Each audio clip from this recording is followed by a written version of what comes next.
Good afternoon, guys, and welcome to the podcast. I'm really happy about today's sponsored guest, Austin Medlin from Florida. And he is founder of Closed Sales, and he helps coaches take 10 plus sales calls per month. And he's got 100K per month sales script for online coaches and closers. I'm really happy to have him on for this sponsored episode and look forward to having him. So, Devin, welcome. Yeah, Austin, appreciate welcome. that. Yeah. Thanks. Appreciate it. Yeah. Briefly introduce yourself and we'll dive into the questions. Awesome. Yeah, I'm a online coach that supports other online coaches to get better at sales, raise their prices, and scale their offers to 100K per month plus. And then I also help existing sales professionals, whether they do insurance, solar, door-to-door, pest control, any other sales-related industry, but they're capped on commissions. They don't love the company they work for. They're not able to work remote and spend more time with their family. I teach them how to transition their skill set into the world of remote high ticket sales so they can start earning $20,000-$30,000+ per month. Excellent. And so we'll dive into it because our audience are a lot of professionals, doctor, lawyer, dentist. And what is your client avatar like? What types of people come to you, either wants, needs, aspirations, desperation, frustrations to work with you? Yeah, mainly online coaches who have figured out the marketing to some degree. Maybe they're getting 5, 10, 15 plus sales calls booked on their calendar every single month. Maybe they're running paid ads. Maybe they're getting referrals. They're doing organic. They're speaking on stages. They wrote a book. The marketing doesn't really matter to me where the leads come from. I pick up once they get the lead booked on the calendar. That's where I come in to help them close those sales at the highest level, hence the name of the company, closesales.com. I help coaches raise their close rate north of 60% on their highest ticket offers, typically where they can get paid in full on the very first call with little to no objections. And if they get objections, they understand exactly how to handle them. As a CEO, you really just don't have time to spend on sales calls that don't buy. If your close rate is 30%, that means 70% of your time on calls is quite literally being wasted, which as a CEO wearing all the hats, you just don't have the time to do. Then I have some larger clients as well doing $500,000, $2 million per month. They have entire sales teams. They're spending hundreds of thousands of dollars on ads every month. They need their sales team to be performing at the highest level, but the CEO typically doesn't have enough time to give them the training that they need. So they bring me in as almost a fractional head of sales to get the entire team moving in the right direction. Interesting. So the next question I have for you is, what is the key distinction to go from selling a book or an online course or some digital product like $97, a couple $100 to high ticket? What is the single distinguishing difference to being a high ticket closer? The main thing, if you're selling a book or a $97 low ticket product, you're not getting on a sales call for that. So you wouldn't need me at all because you're just selling it right through a landing page. What you really need is a funnel builder and a copywriter to script you out a VSL and a really good sales page that can move the needle in terms of the low ticket sales for you. When you start selling things for $2,000, $3,000, $5,000, $20,000, that's going to require a sales professional to be on the phone with to answer their questions, handle their objections, and to make sure that they're a really good fit. If it's a $97 low ticket thing, it's like, maybe it's a fit, maybe it's not. It's only $97. Why not? But if somebody's going to spend $9,000, $10,000, $20,000, they want to make sure that this is exactly what they need before they write a check for that amount of money, which requires a human to human connection. And obviously it takes some proper strategies and skills to be able to move that deal across the line on a 1 hour call. Interesting. And you also mentioned that at the beginning, a lot of you help people, who have 10 to 15 calls booked.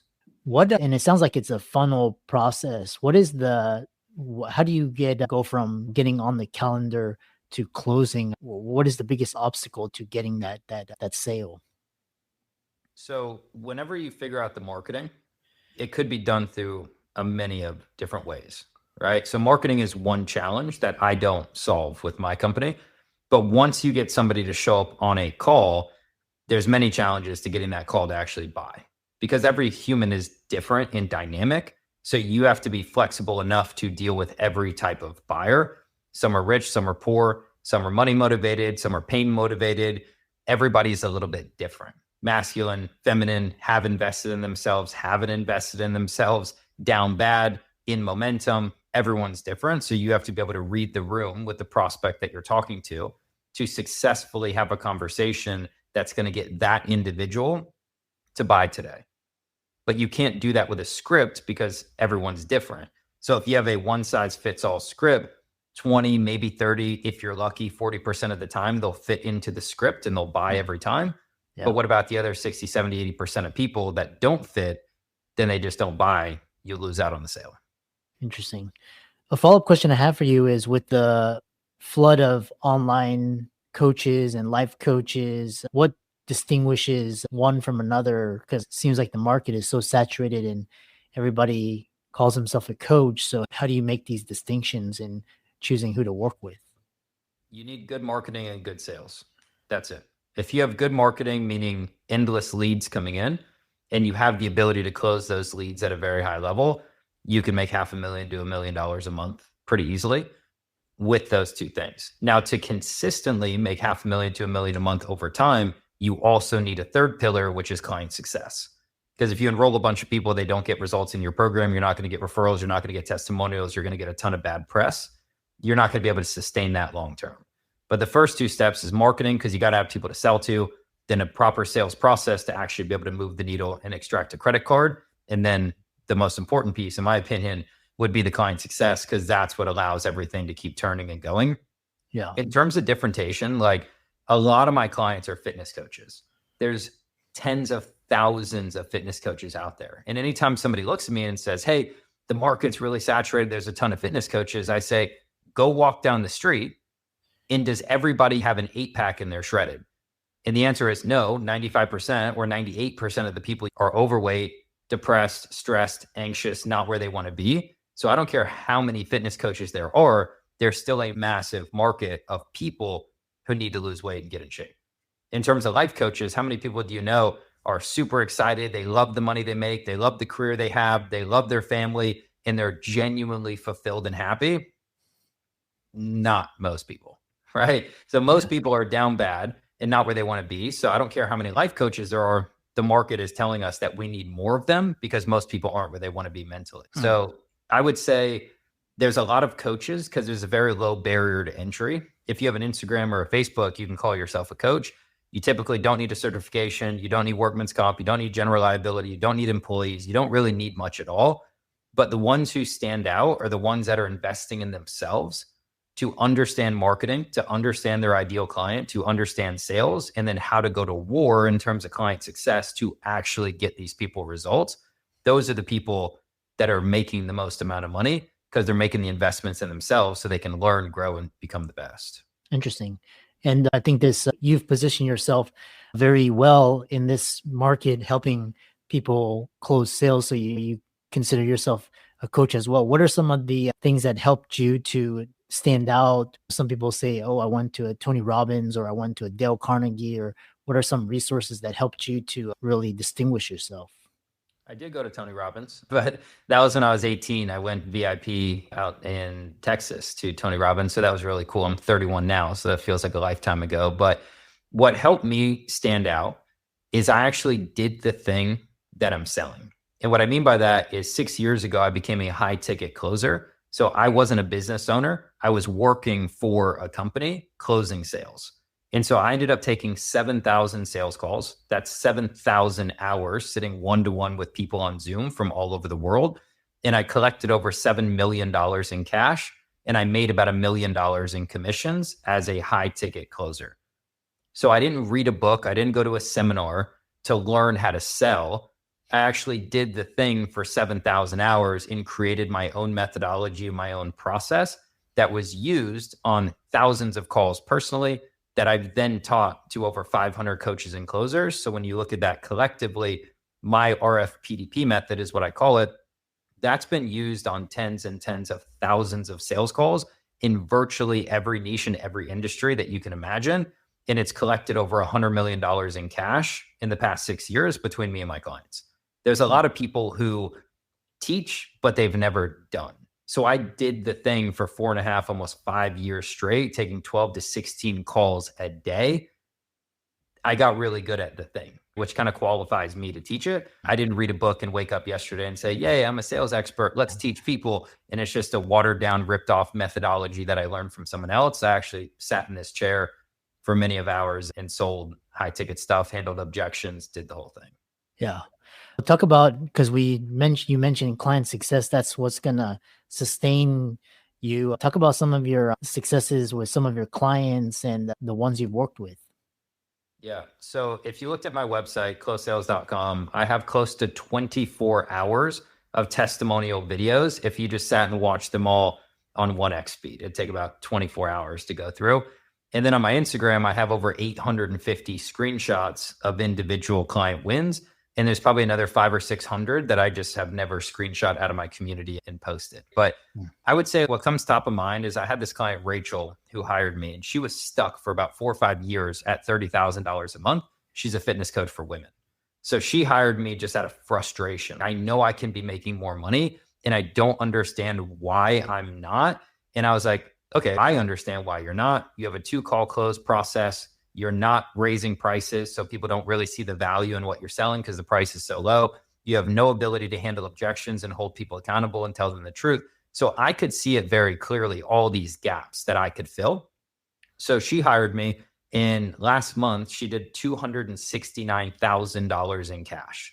So she went from 30K a month for years and years to $250,000 in cash just a couple months after hiring me, by fixing all of these things. I would say what I'm an expert at is bottleneck identification. Because if you don't even know why you're stuck, you have no ability to fix the problem that you don't even know exists. So I help my clients bottleneck identify and then solve that bottleneck as close to identification point as humanly possible. Because step 1, you now know you have a problem. Step 2, you got to solve the problem. So I'm an expert at coming up with creative solutions to solve that problem, which is then just going to create another bottleneck somewhere else in the business that we rapidly identify and then we rapidly solve. That way we can just keep scaling without getting stuck. I've done that many of times. I had a client, Stefan, go from 9K to 100K in 30 days. Like multiple of my fitness coaches are doing over $100,000 a month in cash now. And I've worked with businesses doing 2 million a month and I help them scale. Also people doing 20, 30 who are looking to get to 100 or 200. So I've ran the gambit in terms of like solopreneurs and then full-fledged kind of enterprise type companies. Interesting. The other thing that was on my mind is a lot of people listening, they're entrepreneurs and they want scalability to hop on to 15 plus or Zoom calls an hour. If you close, that's great. But if you don't, you waste an hour, or at least you learn something. So how do you scale this in terms of time? Because you still have to spend 1 hour face to face with that client and get them to buy your products and services. How do you automate and scale it?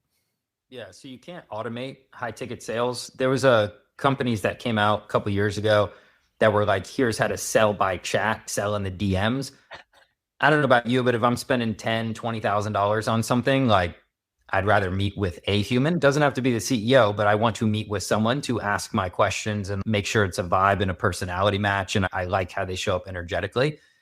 So if you're going to do $5,000, $10,000, $20,000 products, you need a sales call.